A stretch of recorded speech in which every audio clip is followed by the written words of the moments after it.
సుధీర్ బాబుకు సరైన హిట్ పడి చాలా కాలమైంది. ఈ మధ్య కాలంలో మైథలాజికల్ మూవీ సక్సెస్ అవుతూ ఉండటంతో జటాధర అనే ప్రయోగం చేశారు. అభిషేక్ జైస్వాల్, వెంకట కళ్యాణ్ దర్శకత్వంలో నిధులు, పిశాచాలు, దైవత్వంతో ముడిపెడుతూ తెచ్చిన హారర్ మూవీ ఇది.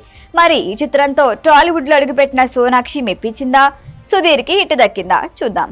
జటాధర కథ ఏంటంటే, శివ గోస్ట్ హంటర్, దెయ్యాలున్నాయని నమ్ముతూ అంతా సైన్స్ అంటాడు. అది నిరూపించేందుకు ఎక్కడైనా దెయ్యాలున్నాయనే ప్రచారం జరిగితే అక్కడికి వెళ్లి దెయ్యాలు లేవని నిరూపించేస్తూ ఉంటాడు. ఓ బాబురు తన తల్లి చంపుతున్నట్లుగా ఓ కల వెంటాడుతూ ఉంటుంది. ఓసారి స్నేహితుడు రుద్రారం అనే గ్రామంలో పాడుబడిన ఇంట్లో పరిశోధనకు వెళ్లి అనుమానాస్పద రీతిలో చనిపోతాడు. ఆ ఇంట్లో లంకె బిందెలకు కాపలా ఉన్న ధనపిశాచి బలి తీసుకుందనే ప్రచారం జరుగుతుంది. దాన్ని ఛేదించేందుకు శివ రుద్రారం గ్రామానికి వెళ్తాడు. ఈ విషయం శివ తల్లిదండ్రులకు తెలిసి కంగారు పడతారు. ఆ గ్రామానికి వెళ్ళకూడదంటూ శివ గతం గురించి చెబుతారు. ఇంతకీ శివ గతం ఏంటి? రుద్రారం గ్రామంతో సంబంధం ఏంటి? ధన పిశాచి వల్ల శివ కుటుంబానికి జరిగిన అన్యాయం ఏంటి? శిల్పా శిరోద్కర్ క్యారెక్టర్ ఏంటి? పూర్తిగా తెలియాలంటే సినిమా చూడాలి.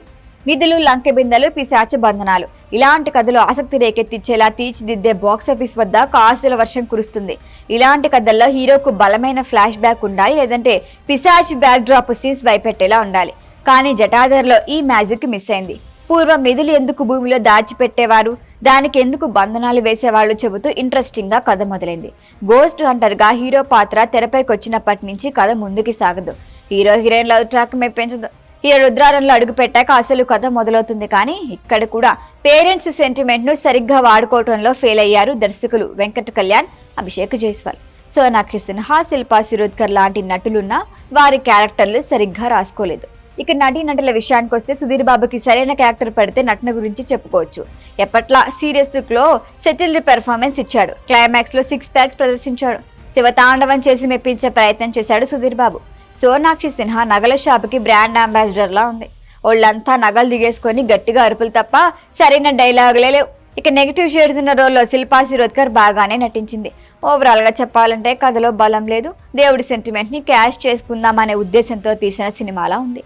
అన్నట్లు సెకండ్ పార్ట్ కూడా ఉందండి. మీకు సహనం, ఓపిక ఉంటే థియేటర్కి వెళ్ళొచ్చు. ఈ వీడియో కనుక మీకు నచ్చినట్టయితే లైక్ చేయండి, షేర్ చేయండి, సబ్స్క్రైబ్ చేయండి. అలాగే పక్కనే ఉన్న బెల్ ఐకాన్ని క్లిక్ చేయండి.